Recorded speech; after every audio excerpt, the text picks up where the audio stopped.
Boa noite a todos, irmãos e irmãs dos dois planos, aqueles que estão em suas residências na noite de hoje.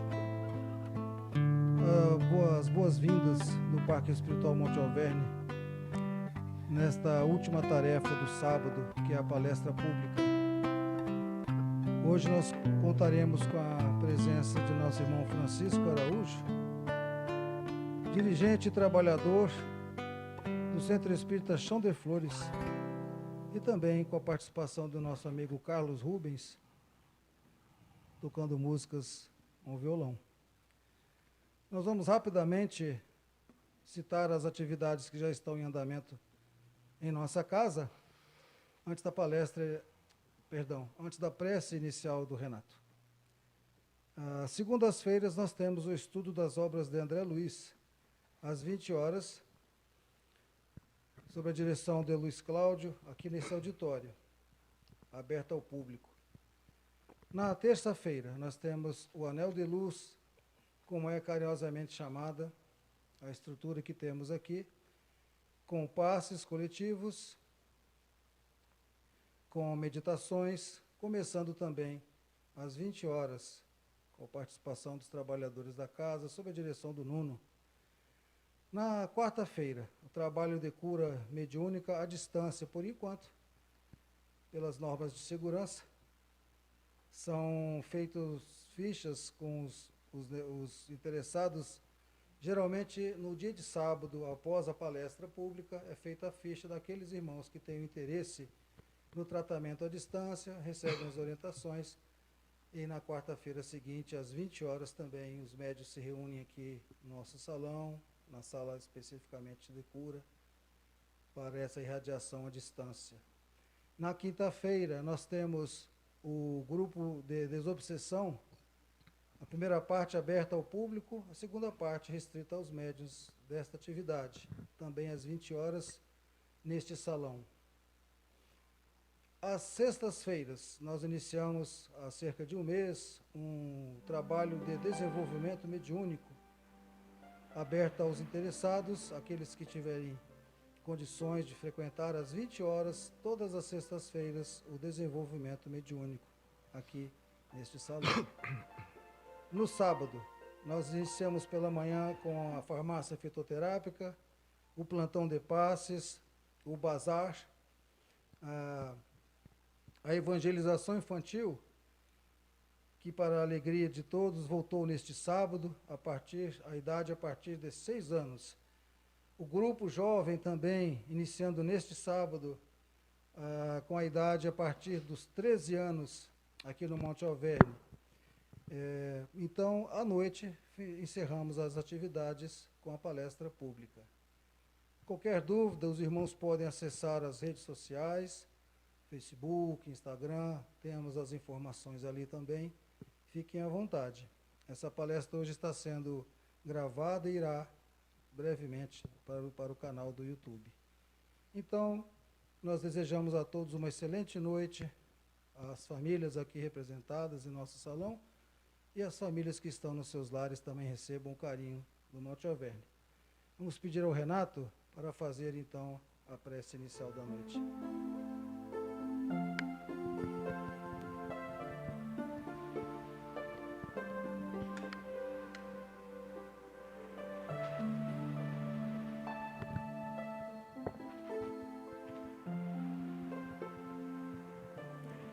Fechando os nossos olhos do corpo físico, abrindo os olhos dos nossos corações,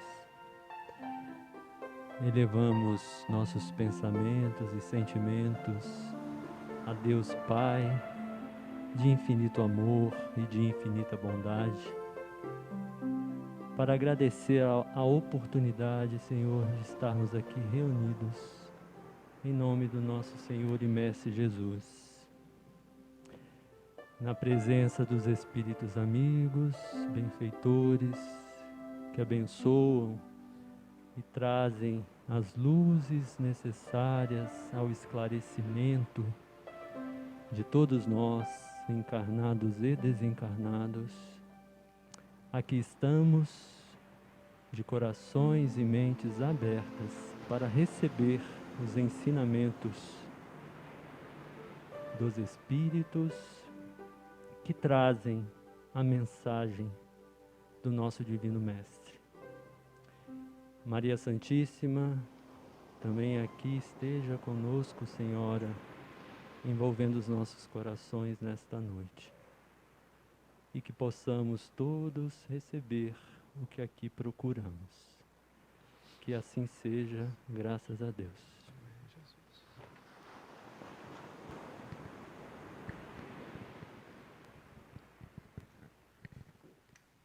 Agradecendo ao Renato pela prece inicial, dando mais uma vez as boas-vindas ao nosso irmão Francisco e ao nosso irmão Rubens.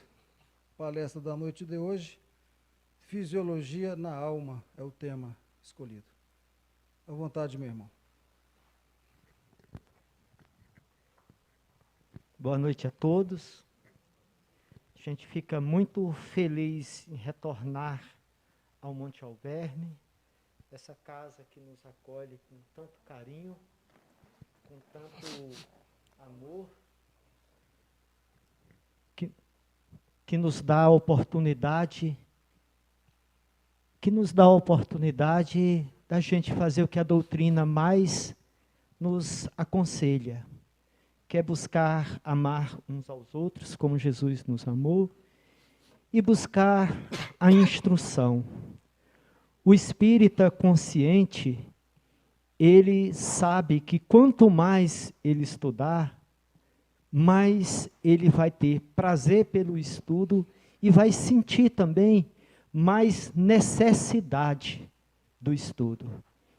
Né? Eu, quando venho aqui, eu sempre penso muito no nosso amigo Ariston, e está relacionado o que eu vou falar agora. Há algum tempo, o Ariston chegou para mim aqui no Monte Alverne mesmo e falou para mim o seguinte. Tom falou assim, Chico, me chamava assim, né? Eu, durante 10 anos da minha vida, eu estudei muito a doutrina. Muito, meditei muito. Mas, nos últimos 10 anos, por mais que eu tenha estudado, eu tenho a sensação que eu ainda poderia ter feito mais. E eu estou assumindo um compromisso comigo de, nos próximos 10 anos, voltar a estudar, a ler, tanto quanto eu fazia antes. Claro que quanto mais a gente conhece, mais a gente se cobra. E foi mais ou menos desses 10 anos depois que o nosso irmão voltou para a pátria espiritual. Então o espírito percebe quando a tarefa dele está se cumprindo. E esse nosso estudo de hoje nos convida, né, à reflexão, a buscar nas páginas da Boa Nova e da doutrina os esclarecimentos que a gente tanto carece. Tem um livro muito conhecido no meio espírita, chamado Fisiologia da Alma.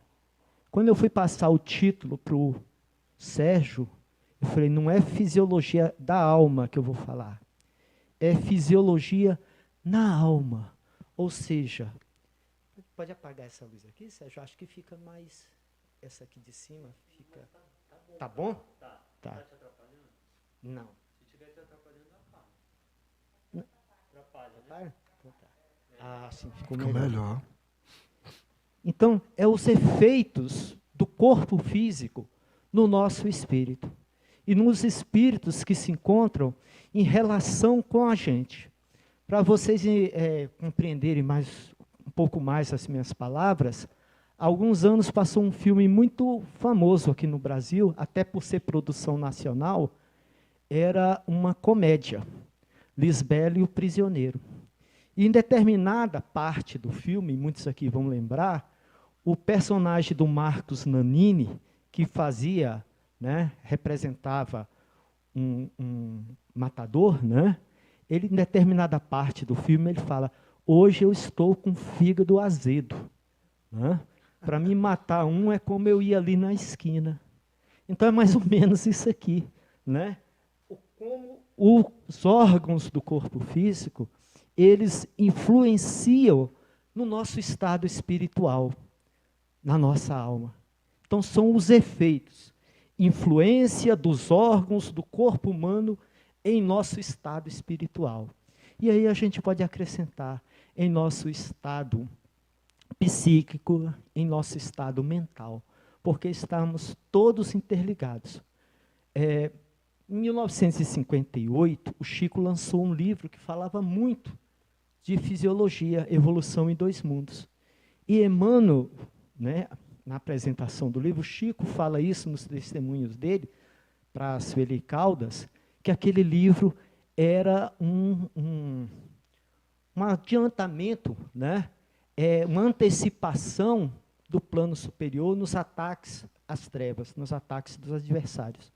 Curiosamente, naquele mesmo ano, começou um episódio muito triste na vida do Chico, e que se desdobrou mais 4 anos depois, inclusive que levou o Chico a sair de Pedro Leopoldo e vir para Uberaba. Então, tudo é importante. Outra coisa que eu queria deixar esclarecido aqui é que eu não tenho nenhuma formação na área de saúde, na área de medicina. O pouco que eu vou falar aqui são coisas bem superficiais que a gente estuda para tentar entender o que os espíritos estão conversando com a gente. Tá? Então, é isso. Então, vamos aqui, fisiologia na alma. Primeira coisa, isso é o córtex cerebral, ou matéria cinzenta. É onde se desdobram o quê? Todos os nossos raciocínios. Então, né, nós temos aí o córtex cerebral, mais conhecido como matéria cinzenta, e a gente percebe que ele é dividido em várias regiões. Por exemplo, essa aqui cuida da visão, essa aqui cuida da parte sensorial, essa aqui cuida da parte motora, e essa aqui também cuida do raciocínio. Eu falo também porque, embora seja a principal, tem outras áreas que abordam essa questão. Então, esse aí é o nosso córtex cerebral, que forma o nosso mundo consciente, né? O córtex cerebral, ele tem uma hierarquia, tá? Essa hierarquia é o seguinte, ela tem uma área de projeção primária, tá? Que no caso aqui nosso aqui da visão, tudo que a gente vê começa aqui, ó. Os nossos olhos captam, jogam para essa região, só que a gente não enxerga como vocês estão me enxergando. Vocês enxergam como se eu fosse um desenho em grafite e todo, né, todo grotesco, todo rústico. Outras partes do nosso cérebro vão fazer vocês me enxergarem exatamente como eu sou. Então, nós temos a área primária, que joga uma imagem rústica no nosso cérebro, e a parte secundária vai o quê? Vai enriquecer essa imagem. Vai mostrar se é uma forma humana, vai mostrar se é uma forma de esfera, né? Vai identificar o rosto, a cor, né? A cor da roupa que eu estaria usando. Então, a área primária, ela pega a visão bruta. A área secundária, que eu vou mostrar mais adiante ali, vai detalhar aquilo ali. E a área pré-frontal aqui vai mostrar o quê? A consciência. Então, eu vou identificar aquilo ali. Isso serve para as visões, mas também serve para as emoções. Tá? Então, para a gente, eu estou fazendo esse apanhado todo para a gente chegar, né, mais adiante e contar alguns exemplos. Tá?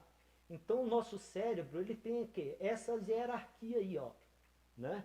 A área de projeção primária, né, onde a gente recebe, o nosso cérebro recebe as imagens, as informações, que são trabalhadas pela parte secundária, tá? E a área de associação terciária é onde é a parte mais rica do nosso cérebro. Tá? André Luiz, no livro No Mundo Maior, aborda essas questões muito bem. Ele chega a dizer que nós temos 3 cérebros, embora não esteja se referindo a isso aí, tá? Mas ele chega a dizer que a gente tem 3 cérebros se comportando como um. E muitos anos depois foi lançado o livro Cérebro Trinário, né? Então, é isso aí, tá? Nós recebemos as informações brutas, mas a gente não sabe. É como que se você sofresse um corte para as dores, por exemplo. Você sente um corte no seu corpo ou uma queimadura, mas aquilo ali, a princípio, não te diz nada, né? Você apenas teve uma lesão no seu corpo, tá? Então, olha aqui, ó. Então, aqui nós temos a parte primária, nós temos nessa aqui, na parte amarela, a parte secundária, e a parte azul, que é a parte mais nobre do nosso cérebro. André Luiz chega a afirmar que a gente não usa nem 8% do raciocínio nessa área aqui, que é totalmente silencioso e desconhecido para a gente. O que isso tem a ver com doutrina espírita? Tem muito a ver, tá?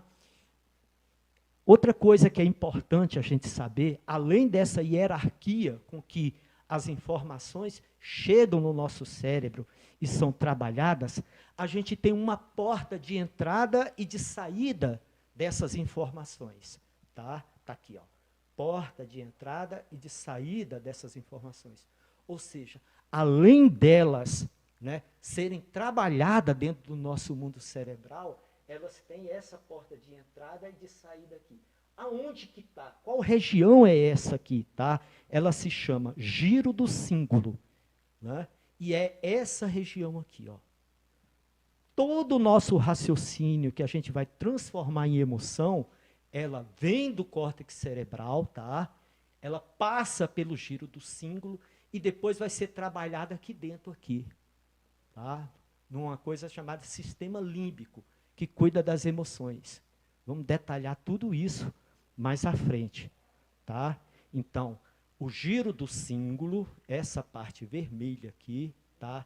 É a porta de entrada e de saída das informações que o nosso cérebro recebe. Tá? Outra coisa aqui, ó, alguns órgãos que existem dentro do nosso cérebro, tá? Tem uma estação transmissora. Tá? André Luiz fala muito bem disso no livro Evolução em Dois Mundos, e a própria ciência da Terra, né, também fala disso. Que região é essa? É essa região aqui. Ó. Tudo que acontece no nosso cérebro, tudo que a gente recebe, passa por essa região aqui. Né? Se eu piso num prego, aquele prego machuca o meu pé, por exemplo, essa informação vai chegar primeiro aqui nessa região, para depois ir para o centro da consciência, o córtex cerebral, obedecendo aquela hierarquia. Qual é o nome dessa estação transmissora? É o tálamo. Todos os nossos sentidos passam pelo tálamo, exceto o olfato.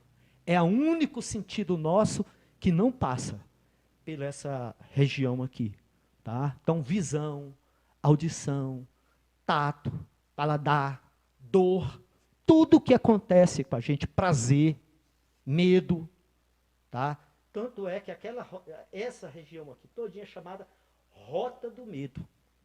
Em muitos artigos na internet, alguns artigos na internet, eles denominam isso aqui como rota do medo. Tá? Porque tudo aquilo que acontece com a gente passa por aí. Então, nós temos essa estação transmissora aí, que é o tálamo.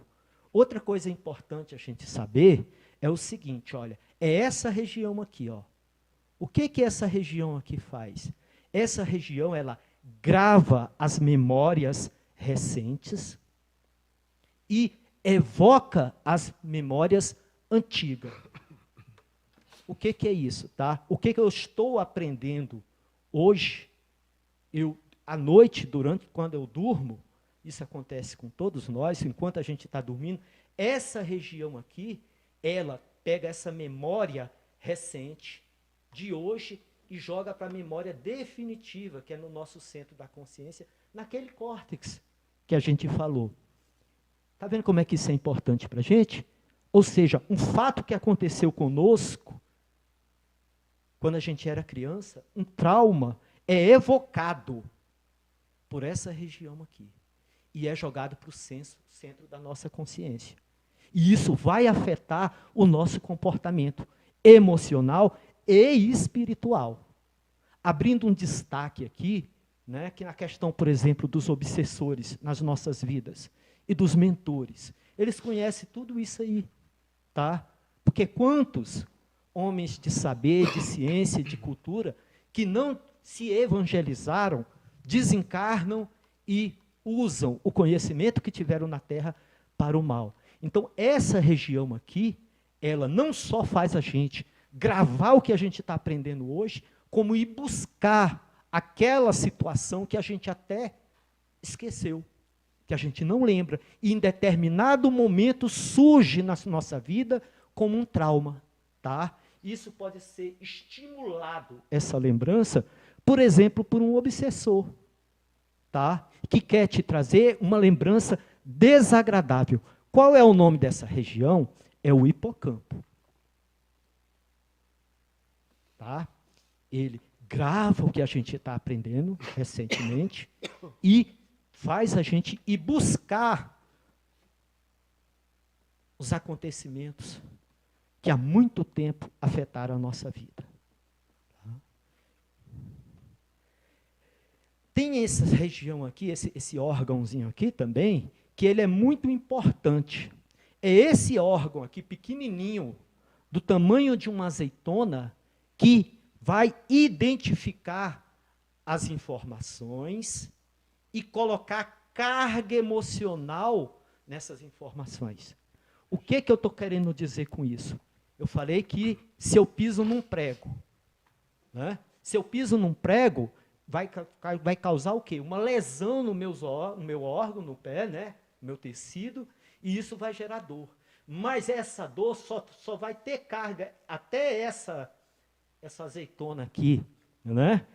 Trabalhar, não vai ter emoção nenhuma. É uma dor, simplesmente uma dor, que me incomoda, mas não traz nenhuma carga emocional para a gente. Isso é tão importante que, se ela for extraída, esse órgãozinho, né, você pode chegar diante da pessoa que você mais ama ou mais odeia, e você vai lembrar por que que você ama aquela pessoa, ou por que que você odeia aquela pessoa, né? Mas você não vai ter o quê? A emoção. Porque ela apenas identifica as informações, mas ela não traz o quê? Emoção para a gente. Tá? Então, coloco eu diante de uma filha minha, né? Tenho 3 filhas, amo as 3, mas estou sem esse órgão aqui. Eu vou olhar para as minhas filhas, eu vou saber quem eu sou, o que elas representam para mim, quem elas são, mas o que eu sinto por elas? Nada. Nada. Por quê? Porque eu apenas identifico elas como minhas filhas, mas eu não tenho ainda a emoção. Então, extraindo isso, né, você deixa de sentir ódio pela pessoa que você mais odeia. Está vendo como é que os órgãos influenciam no nosso estado emocional, no nosso estado moral? Não é que você deixa de odiar ou de amar a pessoa, mas você perde a conexão com o corpo. Para o quê? Para representar aquilo que você está sentindo. Essa região é a amígdala, conhecida também como corpo amidaloide. Ela que dá, né, que identifica a situação e vai colocar uma carga emocional em cima disso aí. Tá? Então, esse órgão também aqui, a amígdala, ela é muito importante.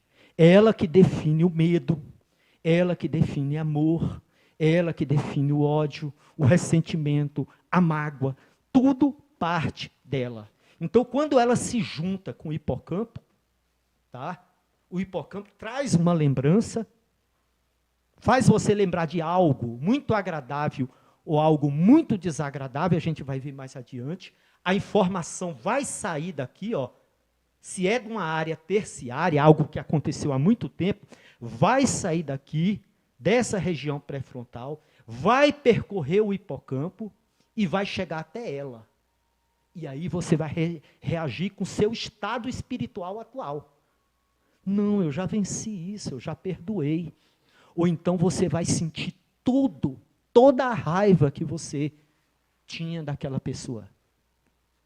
o sentimento de amor volta, tá? Então, o que que acontece? Se o fato está acontecendo hoje,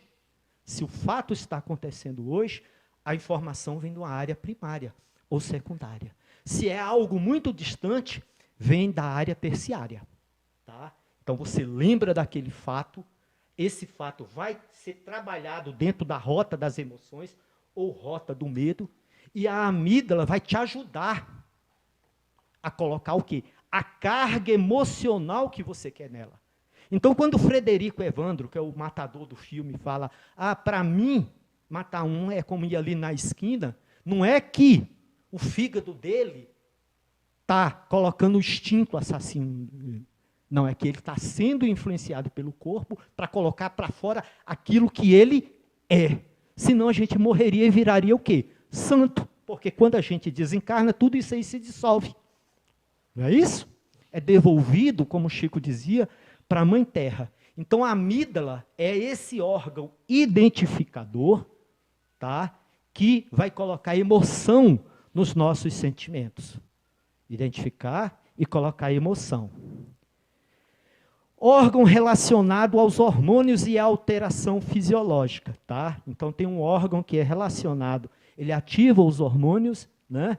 E vai trazer as alterações fisiológicas.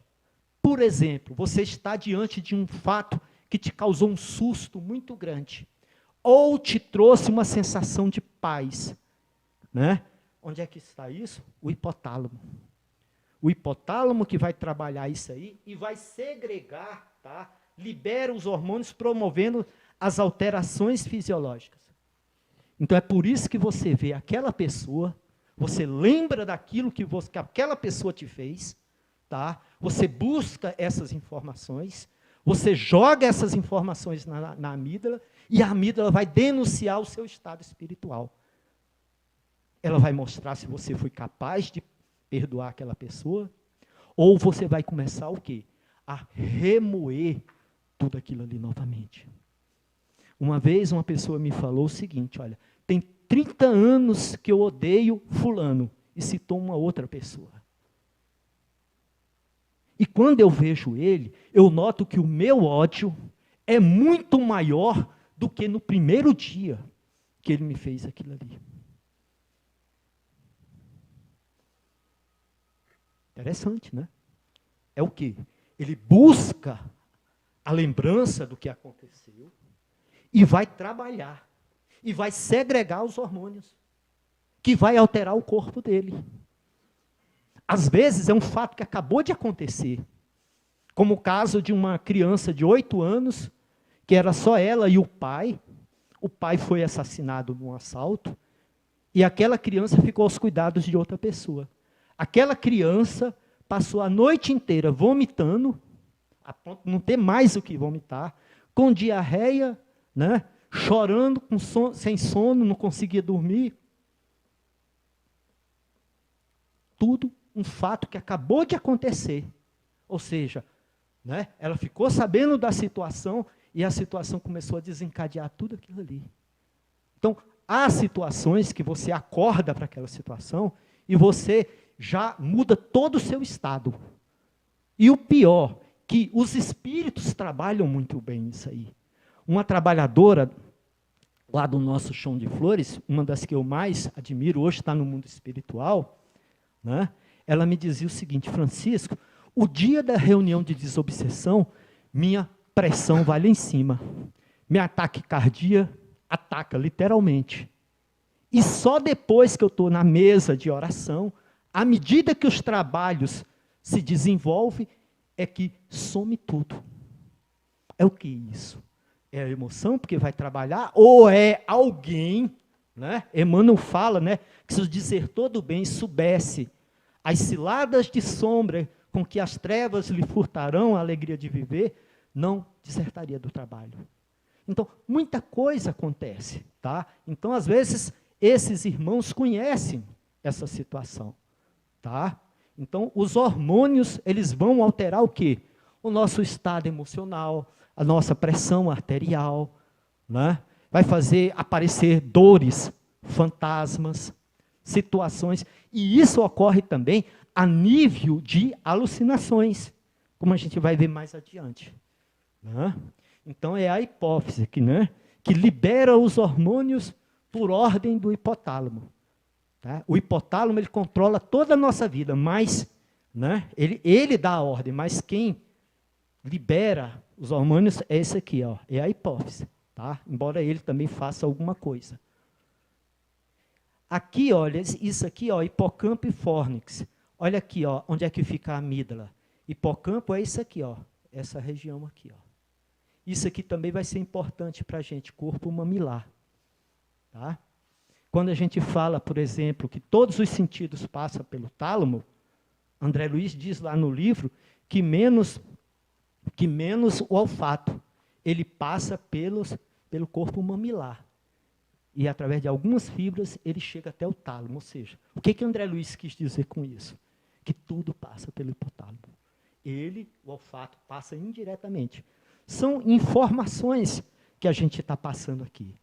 Gente, olha, naquele livro, No Mundo Maior, tem um caso lá interessante. Tá? Um pai adotivo, né, que é assassinado pelo filho. É Camilo. Camilo é assassinado por Pedro, por uma questão lá de direitos trabalhistas. Ele era filho adotivo, mas ele queria os direitos trabalhistas. E o pai chega para ele e fala, não, você não é meu empregado, você é meu filho. Então, eu não vou te pagar coisa nenhuma. Você é meu filho, o que é meu é seu. Tá? Então, eu não vou te pagar nada. E aí começou a contenda. E aí, Pedro vai e mata Camilo. 22 anos depois, Pedro está em cima de uma cama, né? E ali, já com a velhice do corpo e as doenças antecipando a sua desencarnação. O que André Luiz fala? Que o cérebro de um desencarnado está totalmente vinculado ao cérebro do outro. O que um pensa, o outro pensa. O que um sente, o outro sente. Isso significa o quê? Que no corpo espiritual, tá? No nosso perispírito, tem tudo isso aí. Tá? Olha aqui, ó. Nós temos aqui o hipotálamo. Porque um não perdoou o outro. E aí ficaram ali, ó. Exatamente. Exatamente. Precisou da intervenção da irmã Cipriana, né? O poder do amor. Precisou de alguém que amasse bastante os dois. Tira-se Pedro do corpo, né? E a irmã Cipriana conversa com ele. E ela fala para ela, né? Mãe, achando que é Nossa Senhora, mãezinha, matei um homem. Ela falou, eu sei disso. Tinha que ser alguém que o amasse profundamente. Tá? Então, nós temos aqui a amígdala, nós temos aqui o corpo mamilar e o hipotálamo. Aqui, ó. Olha o hipocampo aqui. Ó. É ele que é o danado que vai buscar. É ele que faz você lembrar das coisas. E, detalhe, o corpo não sabe que é uma coisa que aconteceu há 30 anos. O corpo acha que é o que está acontecendo agora. Você pode estar encarnado ou desencarnado.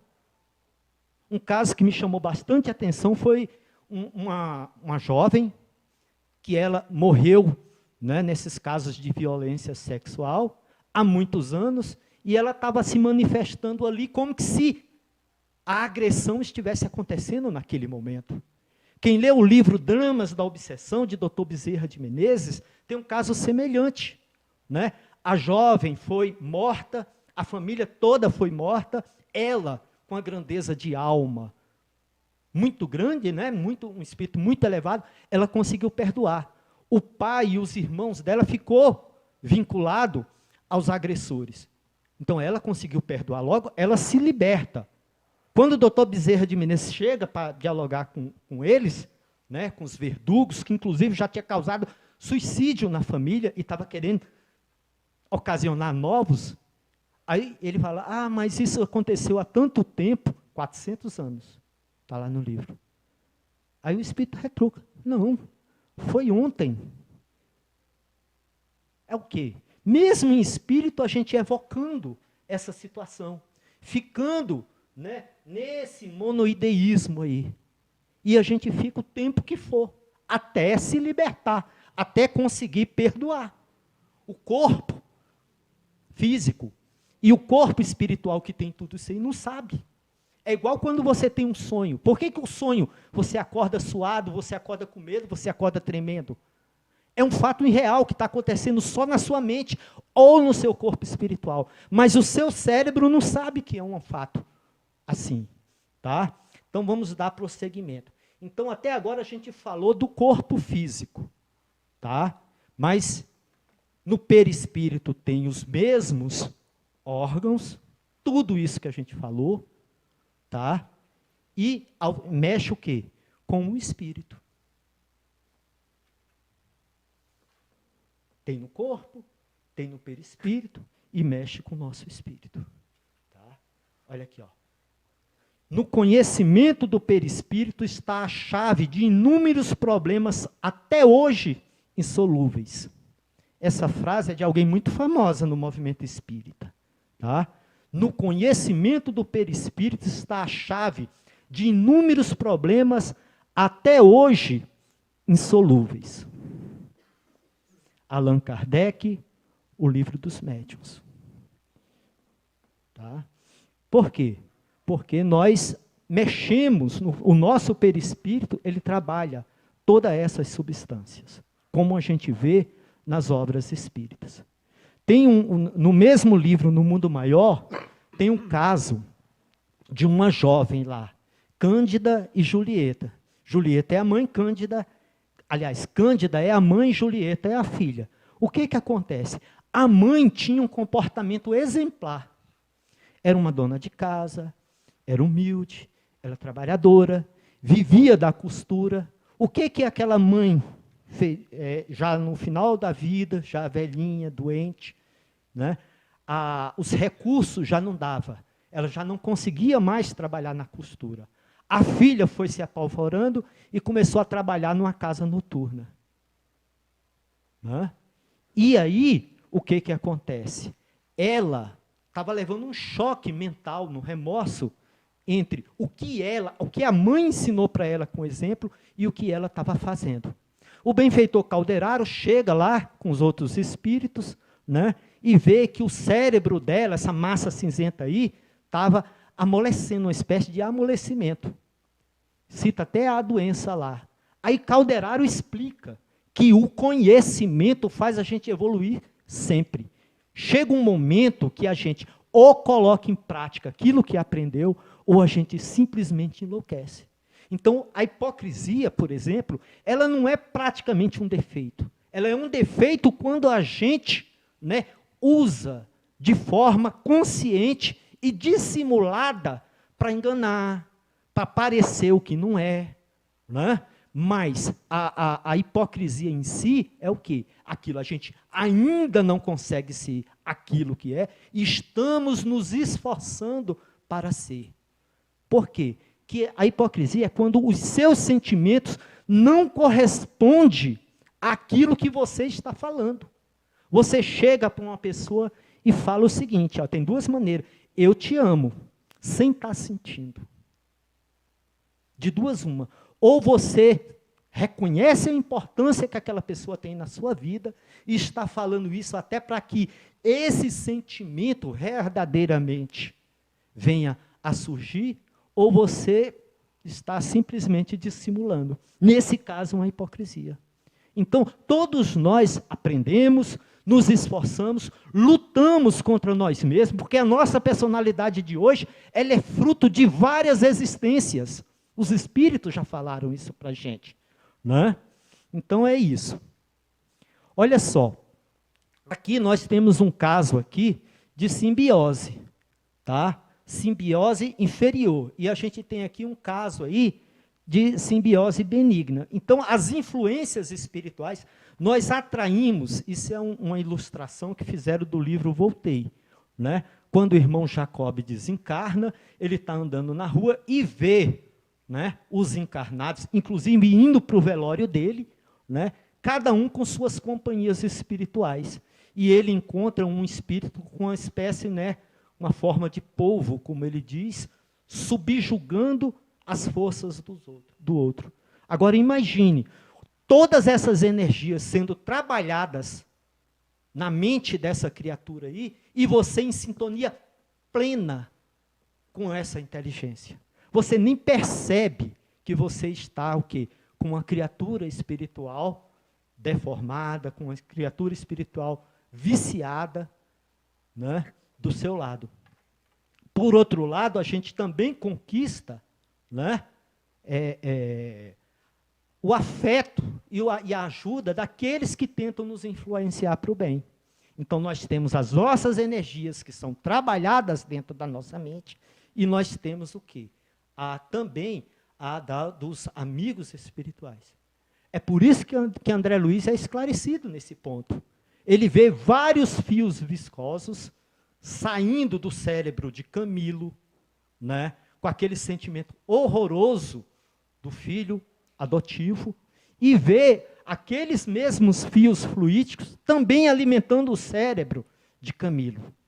É quando ele fala. Eles vivem um com o outro. O que um sente, o outro sente. O que um pensa, o outro pensa. Benfeitores tem, que é o caso de Emmanuel, por exemplo. Emmanuel, quando aparece para Chico Xavier, no começo, lá em 1930, 31, ele aparece como um jovem traje romano. Nas últimas vezes, à medida que o Chico ia envelhecendo, o próprio Emmanuel também ia mudando a sua forma física. Tá?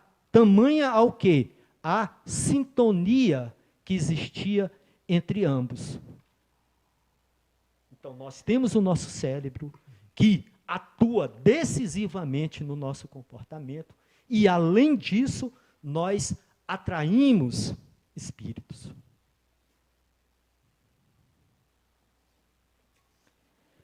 O problema de ser médium, né, não é vantagem nenhuma, é apenas uma ficha de trabalho, mas às vezes a gente se defronta com algumas situações. Né? Uma pessoa havia desencarnado de determinada doença, né, e outra pessoa da família passou a sentir todos os mesmos sintomas. E via-se claramente que o primeiro, o desencarnado, com um medo terrível do mundo espiritual, estava, né, apegado àquele ente encarnado que o atraía com saudade, sentimento de afeto. Às vezes, o nosso problema está o quê? Está em né, a nossa vinculação não é nem um espírito perverso. Às vezes é um espírito familiar que está junto com a gente e a gente atrai. Eu já vi casos, por exemplo, que uma pessoa da família desencarna e aquela pessoa ela era um centro das atenções, das emoções, tudo girava em torno daquela pessoa. Tá? E aí, a família inteira ficou desequilibrada. Era de uma cidade satélite aqui, depois do plano. E só encontraram o remédio aonde? Na doutrina espírita. Estudando. É claro que nem todos se tornaram espírita. Tá? Então, o tempo todo a doutrina espírita vai mostrando para a gente que existe, né, a atuação de nós sobre nós mesmos, mas que também nós sentimos a influência de outras criaturas. Um outro caso também, que me vem à mente aqui agora, era de um casal de gêmeos, dois menininhos. Casal não, dois menininhos, né, gêmeos. Um foi atropelado, foi para a escola, no caminho da escola foi atropelado, né? O outro passou a sentir todos os sintomas do atropelamento. Ligação perispirituais, e não apenas cerebrais, que perduram. É como você amputar um órgão, um membro, e continuar a senti-lo. Tá? Então, isso é usado tanto de forma negativa, de acordo com aqueles espíritos que a gente cultua. Tá? Eu tenho até que hora, ô Sérgio? 9? Então, vou dar uma adiantada aqui. Tá? Aqui, ó, canal de anatomia com o professor Carlão. Gente, isso é um canal que existe no YouTube. Muitas das informações que eu tenho aqui, eu trouxe dele. Tá? Então, é canal de anatomia com o professor Carlão. Então, lá nesse vídeo, que a gente vai mostrar aí agora, não vou mostrar o vídeo, vou explicar porque senão não dá tempo, né? Ele fala de tudo isso aí que está acontecendo, que eu citei até agora, e até por que você não lembra de determinadas situações. Então, vamos lá. Então, nós temos aqui, ó, canal de anatomia com o professor Carlão. Realmente, quem tiver a oportunidade, veja esse vídeo. São 3 vídeos, tá? Tem a parte 1, tem a parte 2 e tem a parte 3, onde ele trabalha circuito de papéis, que lida com as emoções, tá? E o sistema límbico. Então, na parte 1, ele fala bastante. Na parte 2, que é a mais interessante aqui, ele fala bastante também. E depois disso ainda tem a parte 3. Essa é a melhor que tem. O que o professor Carlão ele explica para a gente? Ele explica para a gente o seguinte, que as informações que nós temos, aí volta naquilo que eu falei no começo, elas chegam das 3 áreas do cérebro que a gente tem. A primária, a secundária, né? E as coisas que aconteceram há muito tempo. Isso é evocado pelo hipocampo. Lembra que o hipocampo evoca determinadas situações? Então, essa informação, ela sai dos centros da memória, vai para o hipocampo, vem aqui, ó, isso aqui tudo é aqui o canal do hipocampo, vem aqui até a amígdala. O que a amígdala vai fazer? Ela vai fazer 3 coisas com essa informação que a gente mandou. Um fato que a gente lembrou. Ela vai pegar o seguinte, ela vai jogar para essa parte aqui, ó, que é a parte frontal do giro do cérebro, a habilidade, a reação, uma reação motora. Por exemplo, você está no trânsito e vai ter uma batida frontal. Tá? Aí o que acontece? Essa informação que você acabou de receber passa pelo hipocampo, vai até a amígdala. Lembra que a amígdala, ela identifica a situação, mas ela não põe emoção, mas ela identificou. Você está diante de uma coisa que te assusta, mas pode ser uma surpresa de aniversário, uma festinha de aniversário. Tá? A amígdala, ela vai identificar a situação, que pode ser boa ou ruim, e vai tomar algumas atitudes. 3, para ser mais exato. Ela vai jogar essa informação para a parte frontal do giro do cíngulo, e aí você vai, né, virar o volante, você vai tentar se proteger, você vai tentar se manter de pé. Mas você só recebeu a informação. Você não sabe se aquela informação é boa ou é ruim. Outra coisa, ela vai jogar para o hipotálamo. Por quê? Porque precisa de uma reação motora e emocional. O hipotálamo vai trabalhar os seus hormônios. E aí, dependendo da situação que você acabou de passar, você vai tremer, você vai suar, seus olhos, né? A pupila vai dilatar, porque ela mexe com o sistema nervoso autônomo. Então, ela toma essas 2 atitudes.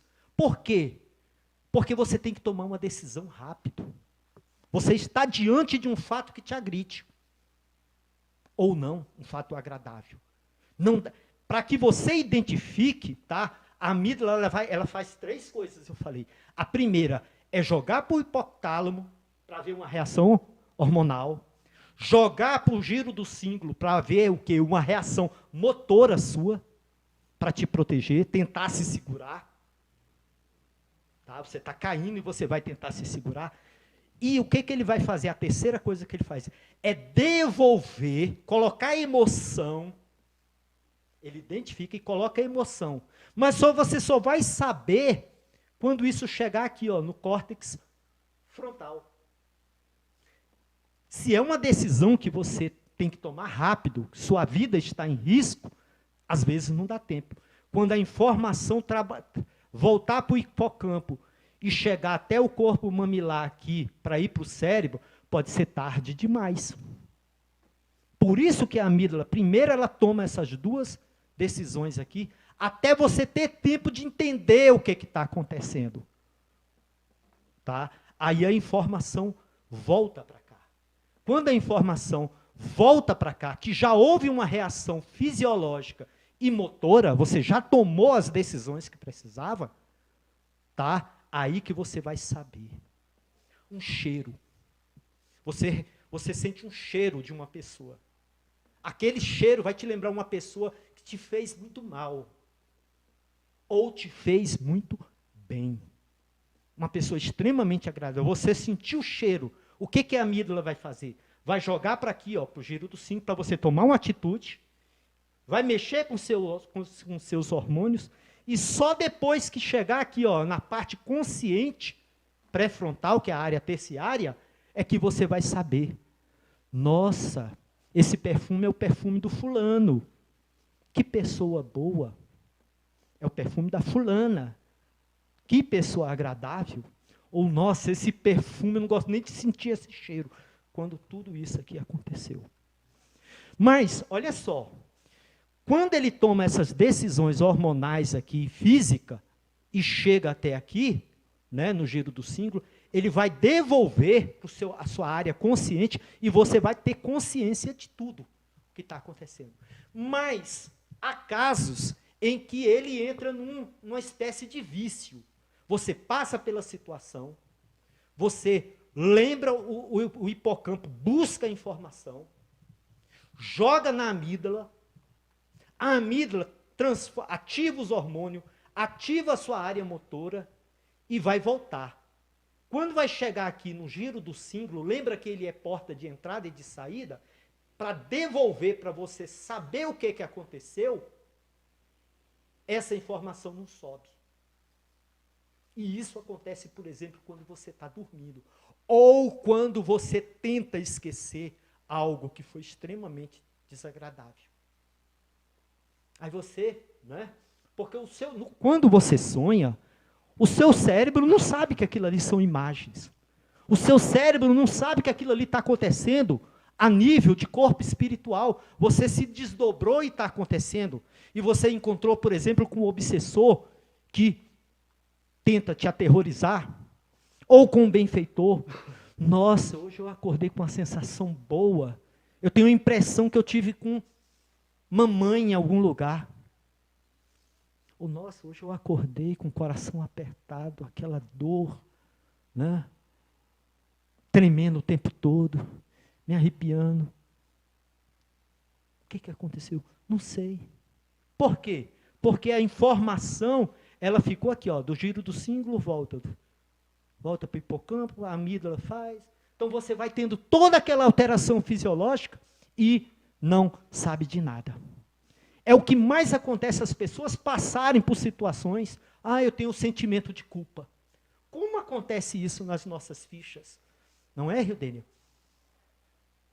Até mesmo com pessoas da nossa família. Sentimento de culpa de quê? Não sei. Angústia de quê? Não sei. Eu acordo numa ansiedade. O que aconteceu? Não aconteceu nada, está tudo bem. E aquele aperto, aquela coisa toda. Por quê? Porque o teu cérebro está indo buscar informações, está jogando na amígdala, a amígdala está te fazendo lembrar, está ativando os seus hormônios, está ativando a sua área de irritação e não devolve para você saber o que está acontecendo. Então a pessoa acorda angustiada, preocupada. Às vezes os benfeitores fazem a gente esquecer. É o caso da pessoa que acorda tremendo, chorando, viveu uma determinada situação de pesadelo no mundo espiritual. A informação é importante, mas a pessoa se recusa ou não consegue lembrar. Acorda gritando, chorando, tremendo e não sabe o que aconteceu. Isso também está na obra de André Luiz. No caso lá, Marcelo. Lembra do caso Marcelo no mundo maior? Acontece exatamente isso. André Luiz chega lá com os benfeitores, participa do evangelho no lar, e aí começam a conversar. Começa a conversar Calderaro, começa a conversar com Marcelo, que já está fora do corpo, começa a conversar com outros benfeitores, e aí só passa 2 obsessores na rua dele. Espírito que há muito tempo ele prejudicou. E aí o que acontece? Quando os espíritos passam em frente à casa dele, ele começa a ficar com os olhos vidrados, começa a se sentir incomodado. E André Luiz fica olhando para Marcelo e não está entendendo por que ele está mudando. Só porque passou dois desencarnados ali, 2 espíritos que estavam esperando. E Marcelo corre para o corpo e acorda com convulsões. Primeiro ele tem uma convulsão, depois ele acorda tremendo, né? E não lembra de nada que aconteceu. Então, o nosso cérebro, muitas vezes, não consegue trazer da área consciente, daqui, ó.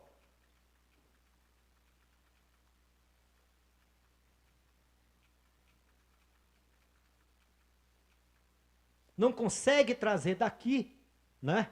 Não consegue levar de volta para essa área aqui, para você entender a situação. E aí você, né, fica, estou angustiado, estou sofrendo, né, o coração apertado, e não consegue. Esquecendo que para nós, espírito, o evangelho é o quê? É o remédio. Nós temos aqui, falado isso aqui, ó, como é que as nossas emoções afetam e trabalham dentro da rota do medo, do sistema límbico, dessa coisa toda, né? A gente tem uma fichinha que a gente pega para a oração. Olha as informações que a gente pega nessa fichinha aqui, ó. Nome, endereço, se a pessoa tem problemas no lar, como brigas, se tem bebida, se tem drogas, se teve morte recente na família. Por quê? Porque às vezes é causado por um desencarnado que está atuando, até inconscientemente. Tá? E a data do falecimento. A causa do falecimento também é muito importante. Se a pessoa tem insônia, se tem pesadelos, né? Às vezes a pessoa fala que não tem pesadelo, mas acorda com sentimento de culpa, angustiado. O que acontece se tem síndrome do pânico? Nessa rota que eu falei, que é a rota do medo, né, tem muita questão da alucinação. Eu vou ter que correr para dar tempo o que eu quero falar. Né? E as alucinações, elas são visuais, auditivas e olfativas. Sentir cheiro. Tá bom. Então acontece tudo isso aí, se a pessoa está vendo vulto, se já teve aborto provocado. Muitas vezes essas informações vêm aqui em conjunto. A pessoa tem sentimento de culpa, né, e já teve um aborto provocado ou colaborou no aborto de terceiro. Se ela está vendo vultos, se ela está ouvindo, né, se ela tem síndrome do pânico, se ela incorpora espírito sofredor em casa ou na rua, e acontece isso. E a força do evangelho dentro do centro espírita não acontece. Então, tem tudo isso aí, tá? Essa parte do nosso cérebro trabalha toda essa situação. E às vezes, lembra que eu mostrei aqui esse quadro aqui, que tem um benfeitor ou um espírito vampirizador sugando as nossas energias, né? Às vezes isso aqui é inconsciente. É o caso de uma jovem Antonina, que o namorado termina com ela, ou era noivo, não sei, né? Morava ela, a irmã, o marido da irmã e os sobrinhos. Está lá no livro, no Mundo Maior. Aí rompeu o relacionamento, ela entra num estado de depressão, de angústia, não tinha obsessor nenhum. Não tinha. Mas o simples fato dela pensar em tirar a vida atraiu um monte de suicida desencarnado. O que a primeira coisa que os espíritos fizeram? Foi fácil.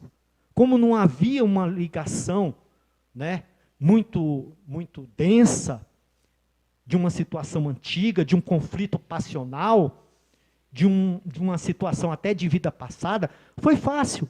Os espíritos apenas que chegaram ali, colocaram aqueles suicidas desencarnados para sair. E a irmã ia tirar a vida.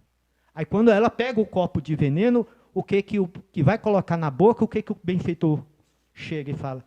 Você vai tomar uma decisão tão séria, sem nem fazer uma prece antes? E ela captou aquilo ali. Ela captou. Ela absorveu a informação do benfeitor. Aí ela pega, bota o copo e vai fazer a oração. E aí a própria espiritualidade faz ela bater com a mão no copo e o veneno derramar. Ela pega, desiste, vai dormir, no outro dia acordou feliz da vida. Por quê? Porque a espiritualidade trabalhou em tudo isso aí. Então, uma vinculação pode ser o quê? De um laço que você criou com a pessoa, ou simplesmente um estado espiritual seu que atraiu aquela situação. Às vezes, no caso de Antonino, não havia vínculo nenhum. Mas quando um espírito é perverso, que conhece tudo isso aqui, ó, que a gente está falando, e trabalha. Quer um exemplo? No livro Ação e Reação. No livro Ação e Reação, tem 2 espíritos lá, Clarindo e Leonel. Né? Aí, Silas, André Luiz, eles estão lá naquela cidade estranha e começam a conversar com os espíritos. Como é que vocês atuam? Aí o espírito começa a dizer tudo isso que eu estou falando aqui, e com muito mais propriedade, com muito mais conhecimento, que a gente é leigo. O que o espírito fala? Aprendemos nas escolas de vingadores que toda pessoa tem uma ideia base. Em qualquer fase da vida e em qualquer situação que ele esteja. Ou seja, todos nós aqui temos uma ideia central que fica vibrando na nossa mente. Então, Clarindo e Leonel fala, toda pessoa em qualquer fase da vida, encarnado ou desencarnado, vibra determinada ideia. O que nós fazemos? Nós bolamos uma imagem no nosso cérebro e transmitimos para o cérebro visado. E aí nós excitamos aqueles pensamentos, aquelas ideias. Vamos superalimentando aquilo ali. E dali a pouco a pessoa está fascinada. E a pessoa pode se desfazer, no exemplo que está lá, de todos os seus bens. Eles criam a imagem e jogam. Então a gente pode sonhar, ou a gente pode buscar essas informações em coisas que a gente viveu há muito tempo e que nem lembra, um abuso, por exemplo, na infância, que vem à tona. E não são poucos os casos. A pessoa esquece e em determinado momento ela lembra. Quantos casos tem isso aí de pedofilia? Então, a própria pessoa pode usar o hipocampo, tá, para evocar essas coisas que aconteceram há muito tempo, os fatos que acabaram de acontecer, o que ela está sonhando e também o que os obsessores vão trazendo. E o espírito foi descrevendo. Dá o exemplo de uma pessoa que ele ia fazer acreditar que o outro vizinho dele, fazendeiro, estava falindo, para ele botar na ideia que ele ia comprar aquela fazenda e o cara não estava passando por dificuldade alguma. É assim que a gente age. Depois que o espírito terminou de descrever tudo isso aí, qual foi as palavras de André Luiz, que está lá no livro? Nunca vi um espírito tão frio e tão consciente do seu papel. O espírito escreveu tudo isso aí. Tudo isso aí. Então, oração e vigilância são coisas importantíssimas para nós, tá? Ainda não terminei, não. Terminando aqui, ó, essa parte aqui, eu vou só dizer quais as fontes que eu busquei isso aí, tá? Eu não gosto desse tipo de palestra, não. Eu gosto de falar do Evangelho, mas aqui eu tenho que trazer isso. Né? Fisiologia na Alma, as fontes. O Livro dos Médiuns, de Allan Kardec, Evolução em Dois Mundos, André Luiz, Psicografia do Chico e do Valdo. No Mundo Maior, a maioria desses exemplos, nos domínios da mediunidade, que é um caso que eu vou contar agora, para concluir. Ação e Reação, esse que eu acabei de citar, do Verdugo, frio e consciente do seu papel, que fez o curso de obsessor, né? Chega a ser até um pouco engraçado. O Voltei, do irmão Jacob, e esse canal aqui, Anatomia com o professor Carlão. Muito importante. Agora vamos à conclusão da nossa fala de hoje. Tá? No livro Nos Domínios da Mediunidade, tem um capítulo lá no livro Nos Domínios da Mediunidade, tem um capítulo chamado Mediunidade no Leito de Morte. O que é isso? A pessoa vai desencarnar, está nos últimos momentos de desencarnar, e a pessoa está pensando muito em alguém que ela ama profundamente. E aí, a pessoa pode estar a quilômetros de distância, tá? Aquela pessoa sai do corpo, usa as últimas forças que o corpo tem e vai até aquela pessoa para se despedir. Isso aconteceu na nossa família. Um tio nosso desencarnou, né? Eu vi meu pai arrumado, eu estranhei meu pai arrumado àquela hora do dia e perguntei, o que aconteceu? Ele falou, não, fulano de tal faleceu. Estou indo sepultar o seu tio. Era um tio meu que tinha falecido. Né? Meu pai saiu, minha mãe não quis ir, eu também não quis ir. Fiquei sozinho, eu em casa, né, com a minha mãe. Daí a pouco, o corpo desse familiar nosso sendo sepultado no cemitério, o espírito dele apareceu para nossa mãe, que era médium vidente. Como era evangélico, a gente atribuiu que ele estava precisando de oração. Eram as explicações que a gente tinha na época. Eu não tinha um conhecimento espírita que tem hoje. Então, esse capítulo, mediunidade no leito de morte, isso acontece. É corriqueiro, inclusive. Né? Então, nesse capítulo, né, uma irmã está desencarnando. É uma senhora de idade, muito velhinha, muito doente. A espiritualidade chega lá para se despedir, para ajudar no desligamento dela. Então a irmã está lá, e o que a espiritualidade encontra? Um espírito extremamente sofredor ao lado dela. Um espírito extremamente sofredor, que inclusive esse espírito extremamente sofredor, numa situação deplorável, era uma pessoa da família, que já havia morrido e que ela acreditava que estava bem, só que a filha dela, que era espírita, sabia que o irmão não estava bem, porque ele tinha morrido embriagado em uma briga, em um bar. E aí a mãe já velhinha está lá, com o espírito, tirando todas as energias, e não por maldade, mas porque foi chamado por ela. Né? E ela, nossa, meu filho está aqui. Meu filho veio me buscar, aquela coisa toda. E a filha percebe, porque é espírita, está dentro do centro espírita. Não, ele não está em condição de nada. Meu filho está aqui para me proteger. Meu filho está aqui para me proteger de um assassino muito mau que quer me matar. Não, mãezinha, o que é isso? Mãezinha, te acalma, não tem assassino nenhum.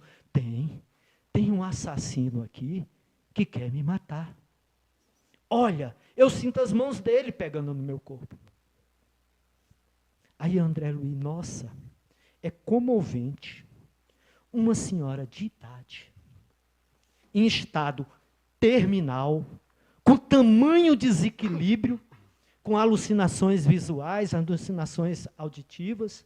O livro não fala de olfativa, não cita cheiro, e tudo causado por uma pessoa da família, um filho que estava ali. O que era? A mente dela estava em simbiose, trabalhando tudo isso aí que vocês acabaram de ver. E, a semelhança do que Clarindo e Leonel transmitia as imagens, ela estava recebendo das imagens, né, da mente do filho, apavorado nas regiões de sofrimento, regiões escuras, ali junto com ela.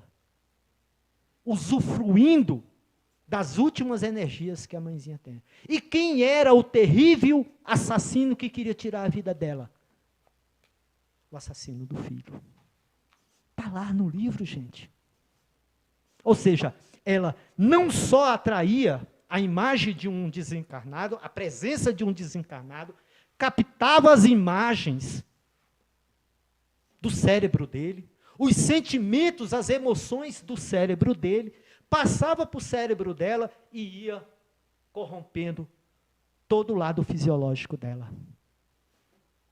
A alma dela. O que a espiritualidade fez? Apenas ajudou a desligar. Então, muitas vezes, o familiar está, tempo no hospital, e a espiritualidade não desliga. E você fica pensando, meu Deus, poxa, está sofrendo tanto, papai está sofrendo tanto, mamãe está sofrendo tanto, filho está sofrendo tanto. E a espiritualidade não desencarna. Não era fácil. Mas por quê? Porque tem coisas que só o mundo espiritual sabe e vai trabalhar em cima daquilo ali. E André Luiz fala, olha, comovente ver essa senhora de idade nessa situação. Aí ele é corrigido pelo Aulus, que é o benfeitor da obra.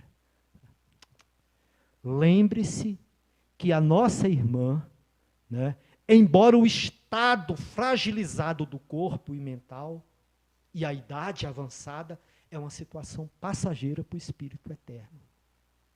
Além do mais, ela está na situação que ela buscou. Ela ardentemente atraiu um filho que morreu alcoolizado por uma arma de fogo numa briga dentro de um bar. A gente sempre acha aquilo que procura. A nossa responsabilidade. Então, que tipo de emoção a gente está tendo? Que comportamento, né? Quais são as lembranças que a gente está trazendo? Você, quando lembra de uma dor, de um fato muito grave, que te fizeram quando você tinha 11, 12, 13, 14, 20 anos, como é que você reage a essa lembrança? Você esquece, faz uma prece, se desliga, ou você fica? Ele não devia ter feito isso comigo. Mas ela não podia ter feito isso comigo. Porque quando você fica pensando, você está ativando tudo isso aí. É o seu hipocampo buscando lá, nas memórias, trazendo para a amígdala está botando raiva, a amígdala está botando irritação, a amígdala está colocando sentimento que se transforma em desejo de vingança ou até desejar o mal para a pessoa. Tudo isso disfarçado. Então, o hipocampo busca a informação. A amígdala coloca carga emocional, mas o nosso espírito denuncia em que lugar a gente está. Perdoar é um ato muito nobre. Tá bom? Obrigado.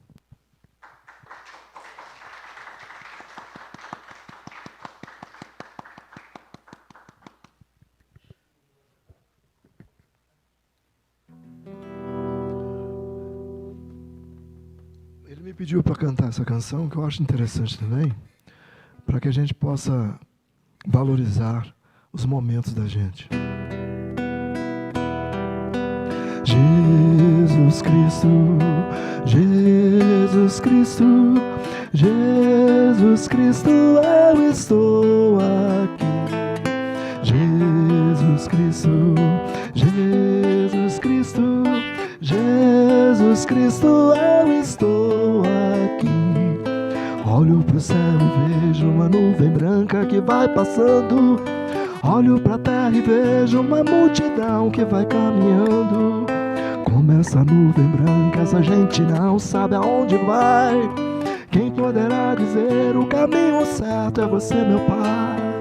Jesus Cristo, Jesus Cristo, Jesus Cristo, eu estou aqui. Jesus Cristo, Jesus Cristo, Jesus Cristo, eu estou aqui. Toda essa multidão tem no peito amor e procura paz. E apesar de tudo, a esperança não se desfaz. Olhando a flor que nasce no chão daquele que tem amor, olho pro céu e sinto crescer a fé no meu Salvador. Jesus Cristo, Jesus Cristo, Jesus Cristo, eu estou aqui. Jesus Cristo, Jesus Cristo, Jesus Cristo, eu estou aqui. Em cada esquina eu vejo o olhar perdido de um irmão, em busca do mesmo bem, nessa direção caminhando bem. É meu desejo ver aumentando sempre essa procissão, para que todos cantem na mesma voz essa oração. Jesus Cristo, Jesus Cristo, Jesus Cristo, eu estou aqui. Jesus Cristo, Jesus Cristo, Jesus Cristo, eu estou aqui. Jesus Cristo, Jesus Cristo, Jesus Cristo, eu estou aqui. Obrigado.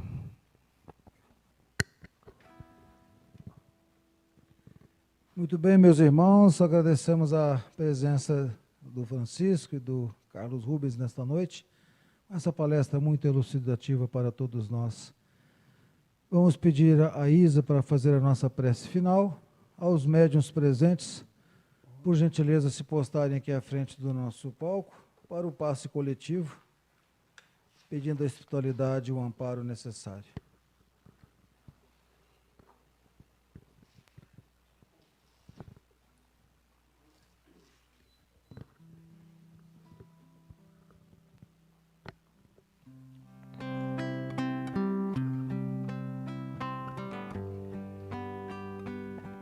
Vamos então, nesse momento, agradecer a Jesus pela aula maravilhosa que acabamos de ouvir, por essas músicas que nos envolvem com a presença da espiritualidade nesse espaço. E que essa espiritualidade possa visitar cada lar que nos assiste nesse momento e os nossos lares, nossos familiares, amigos, todos aqueles que se encontram necessitados de uma ajuda, proteção, de uma visita da espiritualidade maior. Amado Jesus, médico maior de nossas vidas, abençoa a cada um aqui presente, que possamos sempre vivenciar o Evangelho nesses momentos que vivemos de tantos desafios. Abençoa o nosso Brasil, todo o nosso planeta, e que os espíritos amigos que nos ajudam e que nos protegem possam continuar em nossas vidas. Muito obrigada, Senhor, pelo passo que estamos recebendo nesse momento.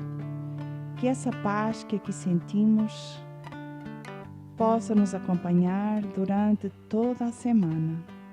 Desde já agradecemos e fica conosco, agora e para sempre. Que assim seja, Senhor.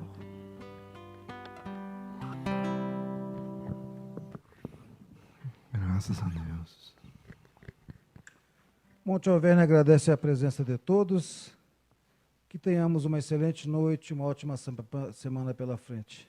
Vamos todos em paz e com Jesus. Obrigado, pessoal.